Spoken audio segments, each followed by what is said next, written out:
আবাসের ঘরের আবেদন নিয়ে হরিহরপাড়া অফিসে উপচে পড়া ভিড় সাধারণ মানুষের।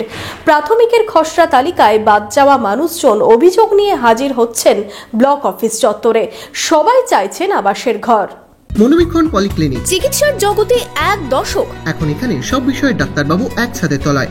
ফোন করুন 7477799515 এই নম্বরে। আবাস নিয়ে অভিযোগের শেষ নেই। এই নিয়ে হরিহরপাড়া ব্লক অফিসে আবাসের অভিযোগ জানাতে এবং পুনরায় নাম নথিভুক্ত করতে মানুষের ভিড়। সোমবার সকাল থেকেই ব্লক অফিসে হাজির হয়েছেন প্রচুর মানুষজন। সবারই ঘর বানাইতে দেখতে এলাম, তো তোমার নাম কেটে দিয়েছে, তাই এলাম দিয়ে সবিকে তাহলে দেখা করি। আমি এবার ছাড়বো না, 4 বার হলো। খাবো কবে পয়সাটা বলেন তো? আমার বন্যার বছর থেকে আমার টাকা এসছে, আমি খাবো কবে আপনাদের?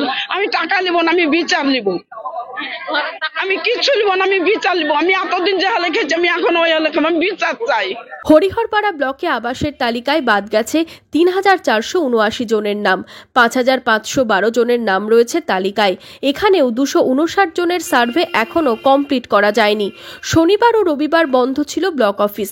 সোমবার অফিস খুলতেই আবাসের পুনরায় নাম নথিভুক্ত করতে আবেদনপত্র নিয়ে ভিড় জমাচ্ছেন। ব্লক অফিসে আবেদন ও অভিযোগপত্র নিতে আলাদা বক্স করা হয়েছে, সেখানেই অভিযোগ জমা করছেন সাধারণ মানুষ। আবাসের লিস্ট নিয়ে তারা ভুরি ভুরি অভিযোগ তুলছেন। আমি এখানে ঘরের আবেদন করতে এসেছি। আমার লিস্টে নাম ছিল, দিয়ে বর্তমানে লিস্ট থেকে নামটা পাওয়া যাচ্ছে না, কেটে দেওয়া হয়েছে। যাদের বড় বাড়ি থাকা সত্ত্বেও বাড়ি পাচ্ছে, কিন্তু আমার তো কোনো বাড়ির নেই বলতেই চলে। একদম ছোট্ট একটা বাড়ি, 5 ইঞ্চির গাঁথনি। যাদের পাকা বাড়ি তাদেরই আছে, আমার কাঁচা বাড়ি হ্যাঁ কেটে দিয়েছে। ছাগলের ঘর দেখিয়ে কাঁচা বাড়িকে আলো মানে কাপড় টাঙিয়ে রোদ করে সেই বাড়ি পাচ্ছে।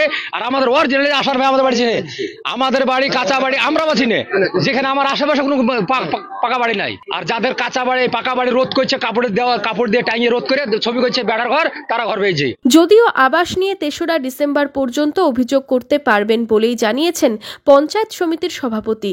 তিনি আশ্বাস দিচ্ছেন একটি টালির বাড়িরও যাতে বাদ না যায় সেদিকেই নজর রাখা হবে। এটা সম্ভবত 3 তারিখ পর্যন্ত টাইম আছে, এর মধ্যে অভিযোগ নেওয়া হবে এবং সেই অভিযোগগুলো আবার রি-এনকোয়ারি করা হবে। আমাদের হরিহরপাড়াতে অনেক নামই বাদ গেছে। আমরা চেষ্টা করব যারা অভিযোগ দিচ্ছেন যেন একটা বাড়িও টালির বাদ না যায়। আমরা চাই অভিযোগ মানুষের কাছে চাইছি, সেই অভিযোগ তারা জমা দিচ্ছেন এবং সেই অভিযোগগুলো সবগুলো এনকোয়ারি করা হবে। তাতে যদি সত্যি কোনো গরিব মানুষ অর্থাৎ টালির বাড়ি যদি বাদ গিয়ে থাকে, আমরা অবশ্যই তার নামটা আবার ঢোকানোর চেষ্টা করব এবং যদি কোনো বড় লোকের নাম থেকে থাকে সেই অভিযোগ পড়লেও তার নামটা আমরা বাদ দেওয়ার চেষ্টা করব।